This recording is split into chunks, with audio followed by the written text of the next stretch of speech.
کیا آپ کا غسل صحیح ہوتا ہے؟ کہیں آپ بھی وہ 6 غلطیاں تو نہیں کر رہے جو لاکھوں مسلمان روز کرتے ہیں اور پھر سمجھتے ہیں کہ ان کی نماز قبول ہو رہی ہے؟ اگر غسل ٹھیک نہ ہو تو نہ نماز قبول ہے نہ پاکیزگی حاصل۔ آج ہم بات کریں گے ان 6 عام غلطیوں کی جو لوگ غسل کرتے وقت کرتے ہیں۔ پہلی غلطی، پورے جسم پر پانی نہ بہانا، خاص کر پیٹھ، کہنی یا ایڑی جیسی حصے۔ دوسری غلطی، ناک اور منہ میں پانی نہ ڈالنا۔ تیسری غلطی، جسم پر کچھ ایسا لگا ہونا جو پانی کو روکے، جیسے آئل یا پینٹ۔ چوتھی غلطی، نیت نہ کرنا، نیت کے بغیر غسل نہیں ہوتا۔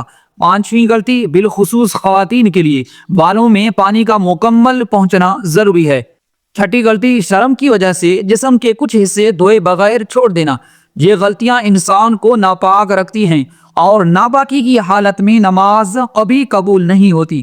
اپنا غسل درست کیجیے، پاکیزگی اختیار کیجیے تاکہ آپ کی نماز بھی قبول ہو اور اللہ کی رحمت بھی حاصل ہو۔ ویڈیو کو لائک کریں، شیئر کریں تاکہ اور لوگ بھی یہ اہم بات جان سکیں۔